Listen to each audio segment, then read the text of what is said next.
Estamos iniciando mais um programa de língua portuguesa aqui no NEC TV e recebendo aqui a professora Marlise, que tem sempre trazido para nós algumas palavras e algumas placas tão interessantes, né, que são coletadas aí através das pessoas e também em algum outdoor. Isso é importante para nós. Seja bem-vinda. E o que você trouxe hoje de bom? Olá, professor. Olá, você que está nos assistindo. Professor, hoje eu trouxe uma palavra que ela é muito utilizada nos meios jurídicos ou quando a gente está lidando com algum documento.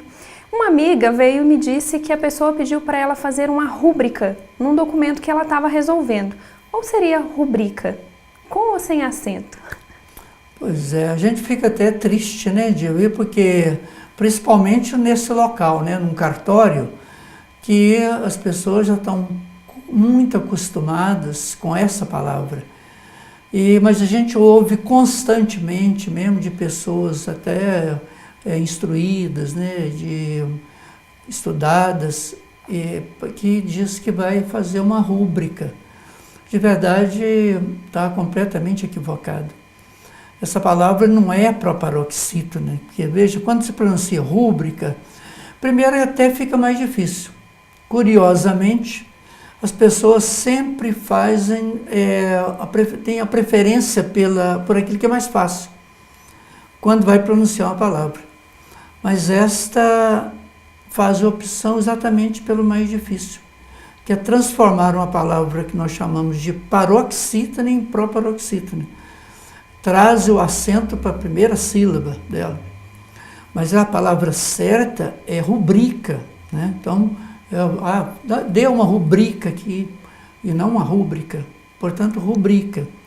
Você pode ver que é tão comum as pessoas fazerem isso, deslocar o acento. Quando eu estou falando aqui em acento, eu também estou falando do acento tônico, não estou falando desse acento gráfico. Por exemplo, a palavra ruim. Ela não tem acento algum, né? Ela não tem acento, mas ela tem um acento tônico, que fica lá no ruim. Mas como que as pessoas normalmente falam, né? Ruim. Fala ruim. Né? As pessoas sempre falam, isso é ruim. Até nessa palavra é mais interessante, porque parece que fica mais bonita a pronúncia. Né? Isso é ruim. Quer dizer, fica até parecendo que a coisa é menos ruim. Né? Parece que atenua o sentido da palavra. Portanto, é ruim que se pronuncia. Né? Acontece também muito com a palavra avaro. A pessoa fala avaro. E não é avaro, quer dizer, ele trouxe o acento, é o mesmo caso da rubrica, que a pessoa antecipa o acento, né, e fala erradamente rúbrica. Da mesma forma que fala errado também a palavra fala avaro, fala ávaro. E até é mais difícil falar o danado do avaro, né? É mais difícil, assim como rúbrica. Mas a palavra certa é avaro, de avarento. Portanto, né, vamos trabalhando nesse sentido para ver se a gente conserta alguma coisa, não é verdade? Vamos fazer uma propaganda aí para que a pessoa faça uma rubrica, né? Eu acho que vai ser fica mais bonito, uma campanha interessante. Exatamente. Muito obrigada, professor, por essa explicação. E agora nós vamos à nossa placa. Ela é uma placa interessante e ela traz um pouquinho de esperança aí para algumas pessoas. Vamos lá? Eu vou ler a placa inicialmente, como ela está escrita, né? Eu teria que ler assim: admitir-se, porque, né, do jeito que você escreveu, né, seria assim: operadora de caixa e atendente, venha fazer parte da nossa equipe. Felizmente você cometeu poucos erros, não há problema, até graças a Deus não é tanto. Mas veja só, vamos corrigir. Quando você colocou admite-se, você colocou essa palavra terminando com i. Se essa palavra fosse certa, sim, obrigatoriamente você teria que colocar um acento agudo no i do mi, porque ela seria uma palavra paroxítona, terminada em I. I e U tem acentos.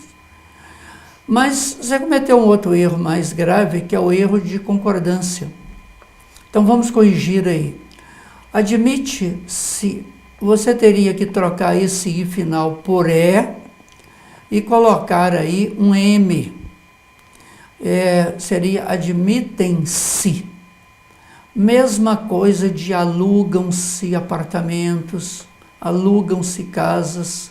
Veja, porque as palavras que estão colocando aí mais à frente e sobre as quais estamos falando, é operadora de caixa e atendente. Ou seja, você está admitindo dois tipos de profissionais, um para operar a caixa e outro para atender. É a mesma coisa de alugam-se casas, mais de uma. Portanto, coloca o E no lugar do I, repetindo, um M, se, e operadora de caixa e atendente. Ok? Pode consertar assim que a sua placa está boa. Venha fazer parte da nossa equipe, aí também tem um slogan interessante, viu? E corrigindo, bons negócios para você. Espero que você encontre a operadora de caixa e uma atendente espetaculares para o seu trabalho. Muito obrigada, professor, por essa explicação. E essa placa, eu acho que ela é animadora, né? Nesse tempo que a gente tem ouvido tantas notícias sobre desemprego, em crise, né? Acho que são boas. Temos que parabenizar aí o dono do estabelecimento, né, que está contratando pessoas. É verdade. E você que está nos assistindo também pode participar do nosso programa enviando a sua dúvida para esse telefone que está aqui na tela, e vai ser uma alegria poder aqui comentar no programa. Que bom, nós agradecemos aí pela presença, estamos encerrando o primeiro bloco e esperamos aí na próxima mais algo interessante para a gente falar para o público. Pode deixar, professor. Bom, muito obrigado. E a você que está nos assistindo, é só aguardar um pouquinho, nós estaremos aí no segundo bloco com a professora Cláudia Cardoso.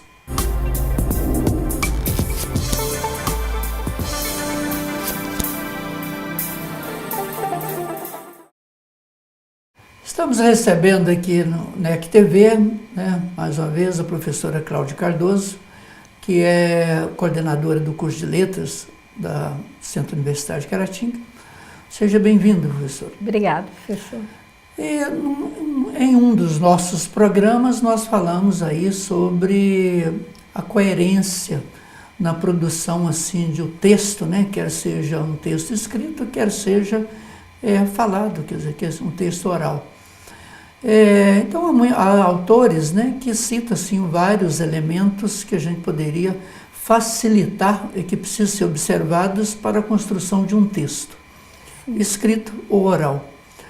E nós sabemos, por exemplo, da coerência, coesão. Sim. E aí, professora, como é que a gente faria isso, Essa aí, o que nós vamos falar hoje? O que você está pensando aí em mais algum elemento que facilita as pessoas a comunicarem?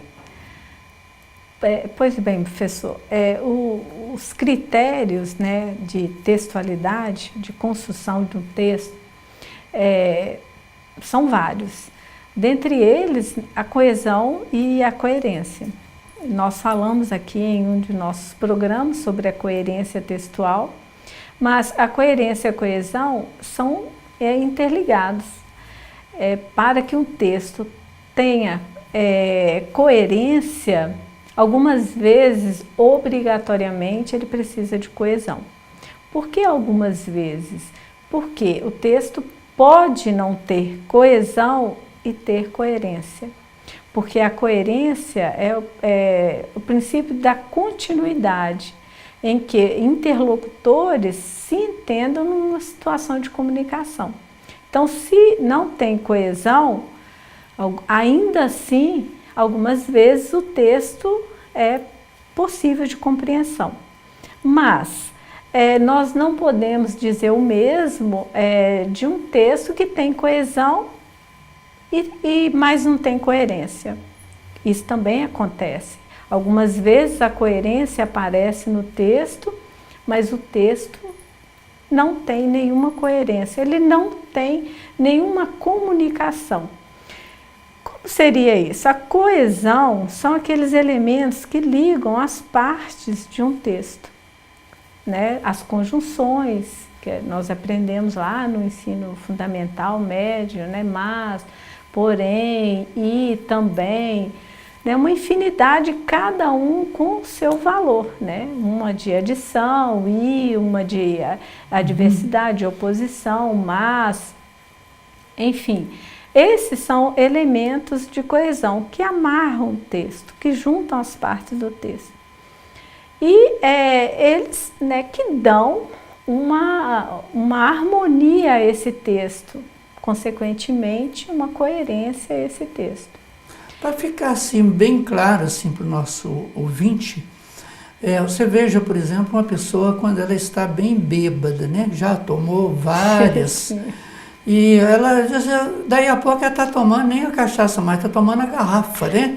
A gente tem um texto já está bebendo a garrafa, né? Naquela fala embolada que a pessoa... Isso aí estaria dentro da coesão, da coerência? Como que a gente poderia Depende, entender? Né? A questão da coerência, ela tem que estar dentro de um contexto. Né? Tem um texto da cachaça que é um texto que trabalha com esse sentido, ele não tem coesão nenhuma, que o bêbado compra uma garrafa, 10 garrafas de cachaça e vai bebendo. Quando ele chega na sexta, sétima, ele já está falando que ele bebeu a primeira garrafa, jogou o resto na pia, bebeu o copo.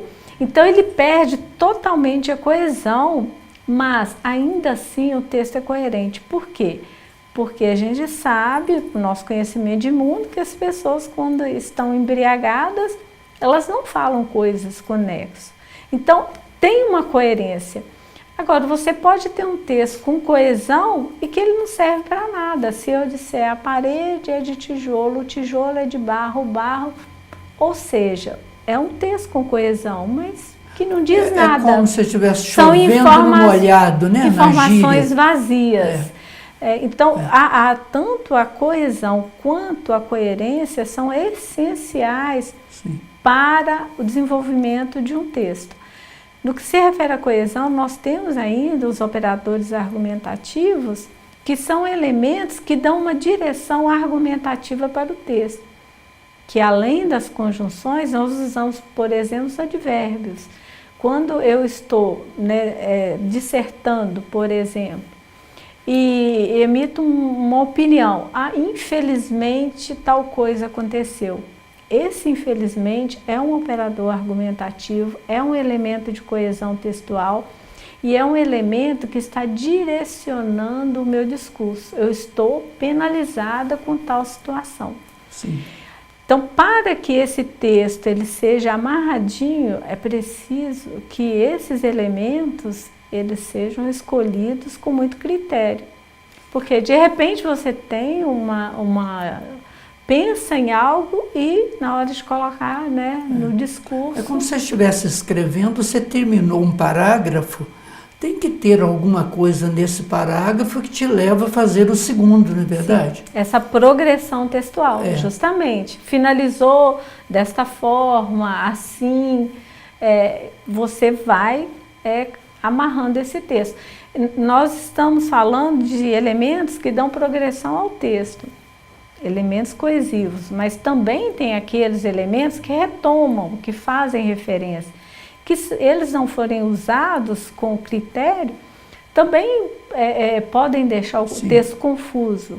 Como, por exemplo, se eu disser, eles têm 20 gatos.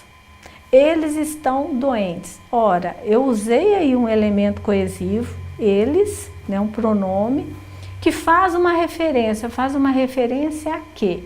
Aos donos do gato ou aos gatos?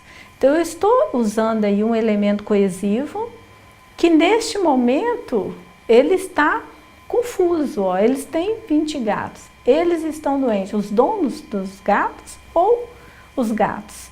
Então, é um elemento, né, coesivo, é uma coerência, uma coesão de referência anafórica, que retoma um elemento que já foi mencionado anteriormente.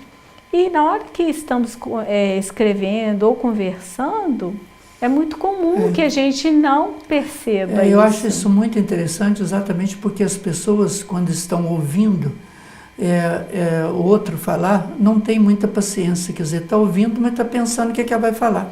Sim. E às vezes não tem nada a ver com a sequência, né? Às com vezes essa coesão. Elas interrompem assim, eles quem? Voltando para saber de quem que o seu interlocutor está falando. Mas no texto isso não é possível. Né? Numa avaliação, numa banca, quem está avaliando o seu texto lá fala, eles quem? Tem coesão, não? Aí não tem coesão, naturalmente não tem coerência. Pessoal, nós estamos chegando ao final do nosso programa e quero agradecê-lo mais uma vez aí por essa explicação que nós consideramos muito clara, né, para as pessoas entenderem de verdade que esse processo de comunicação ele é muito importante. Porque às vezes as pessoas que elas mudam de assunto assim antes de terminar aquele assunto, não é verdade? Faltou coesão. Faltou a coesão. Isso. Então nós queremos agradecer. Eu que agradeço mais essa participação, professor. E a você que tem nos assistido, nós queremos agradecer mais uma vez e quero contar com vocês para o nosso próximo programa, se Deus assim nos permitir. Até lá.